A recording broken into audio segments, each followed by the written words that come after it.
సరే ఓకే, ఇప్పుడు తెలుస్తుంది వ్యవహారం అంతా, కానీ మనం సరిదిద్దుకునే ప్రయత్నం చేస్తుందా కాంగ్రెస్ పార్టీ హైకమాండ్? ఏమన్నా తెలంగాణలో కూడా మనం ఎందుకు లూజ్ చేసుకోవాలి? మనం చూస్తేనేమో వీళ్ళేమో మన బీఆర్ఎస్కు 0-0 అన్న నేపథ్యంలో పార్లమెంట్లో ఆడపోతే దిక్కు దివాన్ల ఢిల్లీలో 0.6%.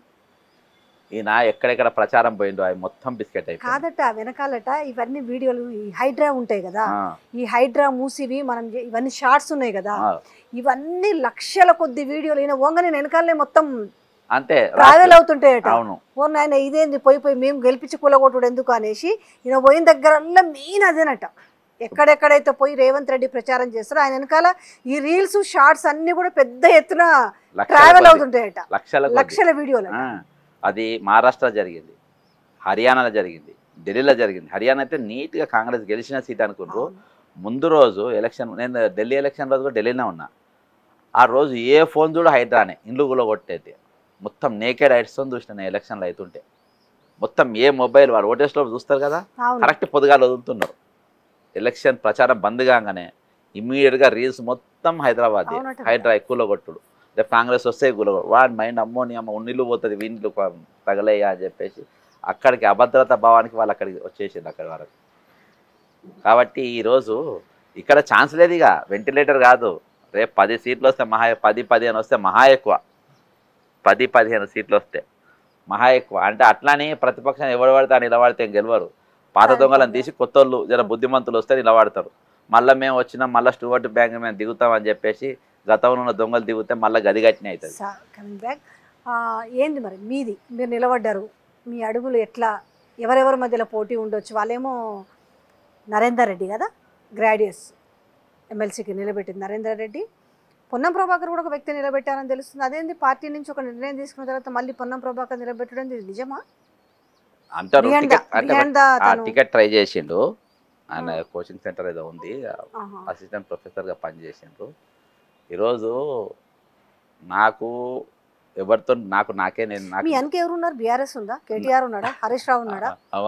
కవిత ఉందా? ఎవరున్నారు అంటే అంటున్నారు కదా, ఎవరో ఒకరు మిమ్మల్ని స్టాండర్డ్ గా ఉండి మిమ్మల్ని వాళ్ళు డైరెక్ట్ గా దింపలేక మిమ్మల్ని దింపిరనే వార్తలు కూడా వస్తున్నాయి, నిజమేనా? నేను ఎప్పుడన్నా మీ అసంటారు పిలుస్తే నేను వస్తా, కానీ ఎవరైనా పిలుస్తే నేను పోయేదాకన్నా కాదని కాదని మీకు గాంధీ భవన్ లో కూడా జర్నలిస్ట్ నేను పోయేదాకన్నా అది ఎవరు నమ్మరు. నంబర్ 1 ప్రచారం చేస్తారు, షురూ చేసి ఇంకా బాగా చేయని వాళ్ళు ఎంత చేసినా ఎంత చేయని ఇవాళ ఎవరిని అడిగినా చెప్తారు. అది నేను అదొకటి సంపాదించిన. ఈరోజు నాకు ఎవరు పోటీ లేరమ్మా, నాకు నా మీద నేనే పోటీ. నేను ఎట్లా పోటీ అంటే ఎక్కడనో మారుమూల ప్రాంతంలో ఉన్న జుక్కల్ ఏరియా అవతల అక్కడ ఒకళ్ళకి కూడా నా దగ్గరకు వస్తేనే పనిచేసిన, కానీ అక్కడ వాళ్ళు పోయి నేను ఓటు అడిగే పరిస్థితి అక్కడ దాకా నాకు లేదు. అది నా బలహీనత. నా మీద పోటీ అంటారా? ఈరోజు నరేందర్ రెడ్డి కాంగ్రెస్ అభ్యర్థి, నిన్న దాకానే కాంగ్రెస్ పార్టీలో ఉన్నా. ఒకవేళ నేను కాంగ్రెస్లో ఉంటే నరేందర్కనే పోటీ చేసి అడిగేటువంటి కావచ్చు. నేను ఎట్లా ఆయనకు నెగిటివ్ మాట్లాడతాను.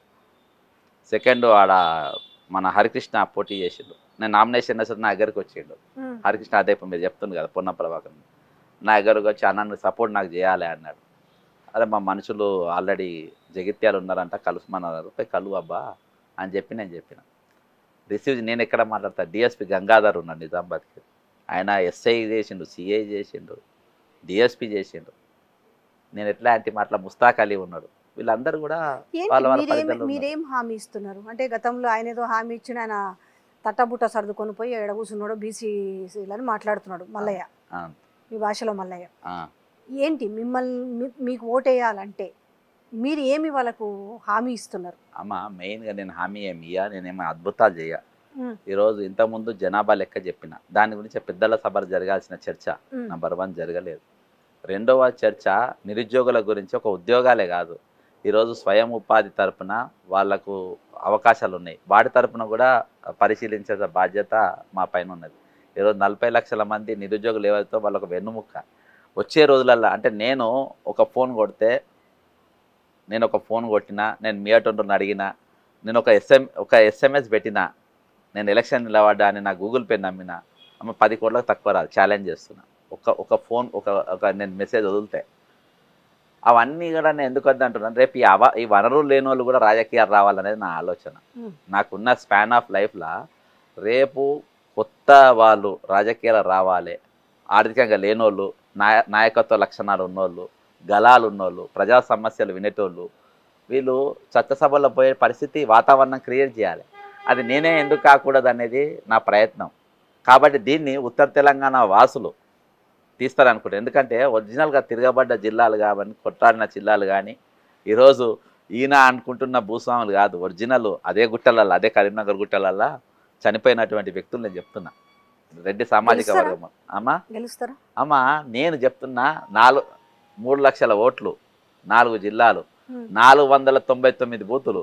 ఇవాళ నేను ఈ 5 రోజులల్లో 499 బూతుల ప్రతి బూత్కి ఒక మనిషిని అపాయింట్ చేసుకున్నా. నా పర్సన్ ఇప్పటికీ నేను వేయంగానే నాకు ఆల్రెడీ అప్రోచ్ అయిన వాళ్ళు ప్రతి బూత్లో ఒక మనిషి నాకు రెడీ అయిపోయింది. ఈరోజు షార్ట్ పీరియడ్లో నేను అక్కడ దాకా పోతాను. నేను పోటీ చేసిన అనే వాయిస్ని అక్కడ దాకా తీసుకెళ్ళగలగాలి. నేను ప్రాణాలకు తెగించి కొట్లాడగలుగుతున్నా. మీరు తెగించి మీకున్న బ్యారికేడ్ తెగించి ఓటేసే ప్రయత్నం మీరు చేయగలిగితే 100% నేను తెలంగాణను అట్లా చేస్తా, ఇట్లా చేస్తా, ప్రశ్నిస్తా, అవన్నీ చేస్తా నేను రేపు కొత్త వాళ్ళకు రాజకీయ బాట అయితే ఖచ్చితంగా వేస్తా. సబ్జెక్ట్ ఉన్న వాళ్ళకు వీళ్ళని మీరు ఆదరించండి అని చెప్పి లోకల్ బాడీ ఎలక్షన్స్లో కానీ ఏ ఎలక్షన్స్లో కానీ కొత్త లీడర్షిప్ తీసుకొచ్చే ప్రయత్నం చేస్తా. నా ఎజెండా అది. Thank you.